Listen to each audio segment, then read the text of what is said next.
Hello and welcome to this episode of The Unnoticed Entrepreneur with me here, Jim James in the UK. I'm actually going to take you to the Wirral, which is the south side of Liverpool, for those of you that don't know, to meet Andrew Tallents. Andrew, welcome to the show. Hi, Jim. It's great to be here. Well, it's great to have you because you have been in corporate life. You've transitioned now into being an entrepreneur. You've got the Tallents partnership, talent by name, talent by nature. We're going to talk about what holds entrepreneurs back from fulfilling their potential, both in the business and offline, if you like, at home and in their personal lives. But also as an entrepreneur, you've managed to publish a book to become a bestseller on Amazon. And you've also going to give us some inspiration into how that's manifested itself into new lines of business for you as well. So, Andrew, tell us a little bit about the Tallents partnership and how you help entrepreneurs to fulfill their potential. Thanks, Jim. Well, we set up in 2017 and I set the business up to really help entrepreneurs to not just be successful in their businesses, which many of them wanted to be, but also on their own terms where they didn't have to sacrifice their personal lives. I met many entrepreneurs that have gone through divorces. I'd been through one as well. And I thought actually it'd be great to help them do both. And that's what I do with entrepreneurs. And there are three things that normally get in the way, which most entrepreneurs can relate to. The first is they've been very successful in their corporate lives by maintaining control of what's going on around them. Spinning plates, juggling balls, very good at that. And when they get into an entrepreneurial environment and the business gets to a certain size, there's a recognition that you can't control everything. And therefore, I help those leaders to actually let go of control and start to believe that the people in the business can actually do as good a job as them. So there's a bit of control element. The second thing I do is recognize with them that actually being the expert isn't always the best place to be. Setting up a business, founding a business, building a sales pipeline, credibility is very important to be an expert. But when you get to a certain size again, being the expert is not what you're paid to do. It's to lead the business. And therefore, letting go of being the expert and leading the experts is something I help leaders with. And then the third thing, which is probably the most important thing, is a lot of leaders have been driven, again, through the control by really keeping that close-knit circle of people they trust, very close to them. And again, as they grow the business and it becomes bigger, sometimes we have to trust other people outside of that circle. And so building trust when entrepreneurs sometimes can't trust other people because of where they've come from and the experience they've had in life is the third area I tend to work on. And they're the things that tend to get in the way that we can support with. If there's a sort of a personality trait driving those three things, the desire to be in control, the desire to be seen as the expert, and lack of trust, Andrew, is there a common sort of driver for what that is? Or have you found all entrepreneurs come at those three things from entirely different perspectives? It's a really good question. You mentioned earlier that I wrote a book and I'm going to write another book, which is all about how trauma drives successful leaders. And I don't mean trauma necessarily in something really traumatic that's happened or that can be for people. Richard Branson talks in his book, doesn't he, about when he's 5 being chucked out the car and then he has to walk home. So we all have experiences, small or large, that happen in our childhood. Maybe we're looked over by a father about an older sibling, what it might be, and that drives us to prove we're worthy. And so there is usually a trend that something's happened and we don't become aware of it. We become unconscious and it becomes part of our everyday lives. And we'll talk about it later, but I didn't realize what mine were until I was about 48 years old and then started to change that. You can't say that and not tell us what it was, unless that's going to, put you in a position of legal jeopardy or something. No, for me at the time I went to see a therapist and because things were that bad in terms of how I was jeopardizing relationships and working too hard. And the therapist pointed out to me, Andrew, you always say I. It's all about you. What about we? So I hadn't focused on relationships in my life, but I've been a very driven, successful businessman and then entrepreneur. So that was the key thing for me that happened in 2018. And ironically enough, you were a director in an HR company, if I'm not mistaken, in a people-related business. So there's some irony in that, right? So let's just move on then. So you've managed to, and I don't mean this in a patronizing way, mature out of that area and to understand then why it becomes a bottleneck for people and for entrepreneurs especially. Tell us then, how do you help them to overcome those traumas and, if you like, the distrust and the need for control? Because once you've identified them, that's great. But you have to help people to move past that state, don't you? So how do you do that? You do. And this is the hardest thing for entrepreneurs because they're very busy people. And I used to be very busy. So the first thing is to actually really convince an entrepreneur it's worth taking 2 hours out a month to be with me or whoever it is they're working with in terms of as a coach, just to really think about themselves, their relationships, what's going on, and reflect with lots of space, lots of time, and actually have this mirror held in front of them when they say something to me. Well, I'll say, well, that sounds a bit arrogant, or are you sure that's what's happening? Or are you sure that's what they think of you? Just to have a bit of because I know a lot of entrepreneurs, I was to say, don't get a lot of challenge in business a lot of the time because they're the expert, they're the person that set it up. They just don't get the challenge. So that's the first thing, reflection, space and time. And then the second thing is actually recognizing how they show up in key relationships. Now, a good example would be if they've got a chairman of their organization, for example, because it's an investor, if they're quite an authoritative figure, many entrepreneurs will rebel against that kind of authority because, again, what's happened to them in their earlier lives. And that's not always the right thing to do with your chair. You know, we see many boards where it's us and them, and we've got to show them and we'll show them who's bossing this. But again, that's not always helpful. So it's getting them to reflect on how they show up in relationships. And then the third thing is, once they become more aware of all of this, is how they manage that on a day-to-day basis when they're back in the workplace, when somebody triggers them. You know, so when the finance director triggers them or their sales director triggers them because they're not performing and they seem to think to get control again. So we give them some coping strategies in the workplace about how to implement their insights. Wow. And I can now really see how by dealing with the personal packaging, if you like, and you say responses, it can transform how they are then performing as a company too, as an entrepreneur. And Andrew, you've also now transitioned yourself because you were in the big smoke, in the big companies as a director and equity holder in a company. And now you've got your own business. So I'd love to hear how you've been building the Tallents partnership as well, because as you know, this is about the unnoticed entrepreneur and how people like you and I can go from some obscurity to some recognition and then unlock our own potential. How have you gone about doing that, Andrew? Because it's quite a big change from having all the corporate infrastructure and marketing teams and so on to building your own brand. How have you done that? It's a really good question. I made some mistakes. We may come to a couple of those later. But initially, I just started behaving exactly the same way in my business as I was in the corporate environment. So I was working ridiculous hours in a day. I was trying to do too many things. I was trying to do too many follow-ups and not really focusing on the things that were important to me. And then 2019, 2020, I actually, through COVID, had to change my whole business model in terms of what I was doing. And it taught me at that point to really slow down. Just really slow down and focus on who are my target market, who do I want to serve. Don't necessarily go through the channels I was going through before in terms of decision makers. And for my business, it used to be HR directors. That's who I used to go to in organizations. And I decided to go to the entrepreneur themselves, CEO, the CFO of the organization. That was a big change at that point. And then since then, it's been really targeted in terms of using LinkedIn as a tool to do that. I used a tool 2 or 3 years ago called Octopus CRM, which really helped me. It ran in the background on my computer, making new connections with CEOs, founders that had just set up businesses or moved to new roles. And then I followed up then with a very soft email about having a conversation with them. And that's really helped me over the last 2 or 3 years. And then more recently, it's been about using the collateral from the book that we talked about in terms of being seen as an expert in that particular field and then having those conversations on that basis. Can I just take you back? Because you mentioned that you changed strategy from going to HR directors to entrepreneurs. Are those entrepreneurs in the same companies that have those HR directors, or were you deciding to just go to a different target customer that doesn't have an HR director? It's a good question. I was doing both at the time. So for me, it was about the leader, the owner, the entrepreneur, or the CEO or the decision maker. And those are the ones that had the most impact if they change their behaviors in terms of the business success and personal success. In some of the larger organizations, they employed a HR manager or a HR director.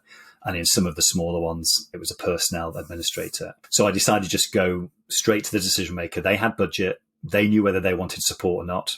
And that was a big change in 2019, 2020. Okay. Yeah, that's great. Because it's really important to decide whether you're going directly to the end customer or through a gatekeeper, some kind as a strategy. The messaging is very different, isn't it? Andrew Tallents, you've written a book. I'd love to hear how you've done that, because there's a rumor that it can make a difference to your business. So I'd love to hear your experience of that. Sure. Well, here's the book. I'll just show you now. So it was Self-Coaching for Leaders. So a bit of a journey with this one. I went to Daniel Priestley's Key Person of Influence conference back in 2017. And that was a really interesting seminar with lots of entrepreneurs in the room. And the premise was, if you want to be really good at what you do, you need to be a key mover and shaker in your field, so you're the go-to person. And that was the premise. And it taught you there, one of the ways to do that is obviously to write, to become very well known in your field, or to write a book. I thought, well, that's something I should definitely do. I actually wrote the title down back in 2017 and then just sat on it for 2 years. And then COVID happened.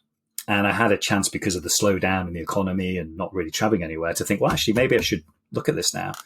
And back at that conference, at Daniel Priestley's conference, there was a lady there who had set up a business called Rethink Press. And Rethink Press were a publishing house that purely focused on working with entrepreneurs who wanted to write a book purely for the sole purpose of being an expert in their field and using it as a marketing tool with their potential client base.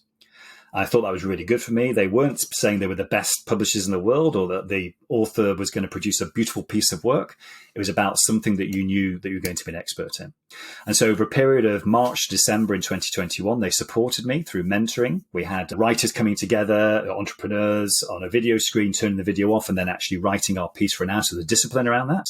They created a structure for us. And at the end, they actually said, you give it to us, Andrew, whatever you've written, 40,000 words, which is about right for any CEO or entrepreneur to read, really, and consume. We will actually then rewrite the bits that are a little bit repetitive, and then we'll produce this beautiful book and then publish it on Amazon for you and promote it for you. And that's what happened in those 3 months. And that was quite difficult for me because, like lots of entrepreneurs, I found it difficult to let go of the process. Needed help, but I wasn't sure where to get it. And this was a perfect structure for me. Well, and as you rightly say, I mean, most entrepreneurs, including myself, struggle with the sort of the trust issue and who can do it as well as me and being out of control. And they, to some way, sort of disarmed you and yet empowered you at the same time.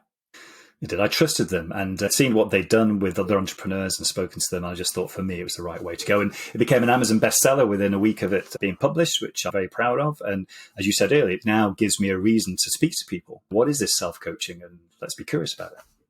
Well, let's be curious about how you've used the book, because as you say, it was a means to an end as opposed to trying to, if you like, create necessarily, well, it's a thought leadership piece, isn't it? But around your business as opposed to sort of a generic category. Andrew Tallents, how have you leveraged your book to build the talent partnership? What I love about the journey is how it's happened. It's just emerged. So for me, I wrote the book so I could be able to leave behind for clients rather than have a hard sell. And then they read the book or they didn't. But if they read the book, they understood what I did and how I could help people. And we all need this kind of help. So that was the first thing. And then the second thing I did was actually sent it out to entrepreneurs that I knew in my sectors where they would know my name, but maybe knew me from headhunting, which is where I was before, as a leave behind again. It was a gift for them. And then there was a really nice, easy follow-up to actually, have you read the book? What did you think of the book? It'd be great to chat about it. Very nice, easy, soft follow-up. But more importantly, after that, people were asking me, well, Andrew, could you put this into a training program? Because actually my staff could do with learning about this kind of stuff. And therefore, through Kajabi, we're putting a training program together, which anybody can buy out there. It also leads to public speaking events. So people now invite me to speak about self-coaching. We use the premise of the book. And again, I'm getting in front of entrepreneurs in that. And then the final thing, which is a really exciting area now, is that because of artificial intelligence and ChatGPT, I'm now working with a partner where we're looking at self-coaching for leaders in AI interface, where not only can they use the tools and the learning, but actually get a self-coaching bot to actually help them learn how to coach. And that wouldn't have happened if I didn't write the book. So all of those things are supporting me in terms of my client base. Well, so the book started off, as you say, in a fairly modest sort of ambition, and then now has created whole new lines of business for you, Andrew, as well. It's fantastic, isn't it? Now, you've made it sound like a little bit of a textbook journey from being successful in the boardroom of a headhunting company to transitioning to taking some time to reflect and now building this sort of multimedia business around the self-coaching. I have to ask you, have you done anything wrong? Any mistakes that you'd like to share? The first one was, which I'm sure everyone can relate to, is when I set the business up in 2017, a really nice friend of mine said to me, Andrew, you're not going to want to employ an administration assistant or a PA because it's going to cost you money, but you need to do it. So the first mistake I made was not appointing a PA. And it took me about 9 months to recognize that I should have appointed a PA. So I did at that point. So that was the first mistake I made because I was just doing all the stuff I shouldn't have been doing. The second thing was early on in the business back in 2018, I decided to partner with somebody who was going to make appointments for me and also to represent me in the marketplace as Andrew Tallents, an associate. And that didn't work for me because it wasn't me. And the people wanted to buy me and the brand and the business, and it just didn't work. I tried it for 6 months. And even though they were very good at what they did, and I'm sure they were very good with the people, it just didn't work for me. So that was the second thing. And then the third thing was every single person that came about website development, improved marketing, messaging. What I learned is all those things weren't adding value. What was adding value was actually having a conversation with an entrepreneur about what their challenges were, that they were starting to plateau. They weren't letting go of control. They were seen as the expert and had to have the answers all the time, and that they didn't trust as many people. And I said, well, that's really interesting because that's what most of my clients feel before they start on the journey. Why don't we have a session together about how you might tackle this?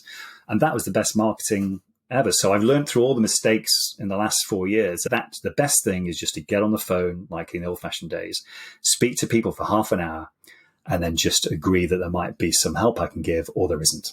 And that's how the business now works. Oh, so that's so interesting. So all the, if you like, the sort of personalization at scale and the high volume has been less valuable to you than just those one-on-one engagements. Is that right, Andrew? Is that what you're saying? Yeah, and you're right. And I think there's a hybrid to have there. So where Sales Navigator on LinkedIn is really good, it can identify the people, the leaders and entrepreneurs that, have either switched roles recently or set up new businesses. And so when somebody's new into a position or a startup in that first 90 days, 6 months, that's a good time to have a conversation about where they're going. So I do use the software in that way, but actually then the magic is in the conversation itself. Because once you connect with somebody and they recognize that you've helped people like them, it's a no-brainer to have a further discussion over a cup of coffee. And are you sending them just emails, or are you using Faris's technique of audio or anything else? I drop a video note as well. So I liked his thing about the sort of talking notes, but I also drop little video notes when they get appointed just to say, congratulations on the appointment. It'd be great to catch up with what's going on in the next 2 or 3 months. Just nice personalized, because then they see the authentic nature of it again, that you're not selling, you're really interested in what it is that they're doing.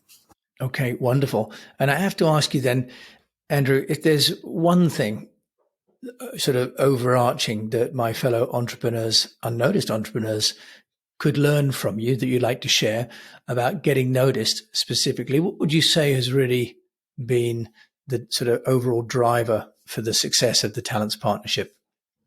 So I learned it the hard way. The first thing, and they're all linked, is focus. So who is it you're serving? Be really focused on that and understand it. Second, be an expert in that and become by either writing a book, blogging, speaking, public speaking, so that people know that's what you've got expertise in. And then the third is make sure you're having enough conversations about the fact that you know what you're talking about and that it can benefit the person you're speaking to. And that, for me, is what it's about. It doesn't need to be any more complex than that. Well, I asked one, but you've given us 3 points. So that's fantastic, Andrew. Thank you about what value you're bringing. Fantastic. Thank you so much. Andrew Tallents joining me from the Wirral, just south of Liverpool in the northwest of England.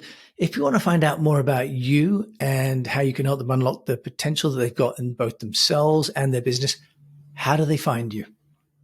Yeah, 2 places. So the first, they just go to www.selfcoachingforleaders.com. They'll find all my details on there. But of course, I'm on LinkedIn as well. Andrew Tallents of the Tallents Partnership. Very happy to connect there and talk to anyone who's interested. Wonderful. Thank you so much for sharing so much amazing value. And you've been listening to Andrew Tallents. And of course, I will put his details in the show notes as always. And if you've enjoyed the show, do please share it with a fellow unnoticed entrepreneur. And if you've also enjoyed the show, please review it because it really helps us to know what you think about the show. And until we meet again, I just encourage you to keep on communicating.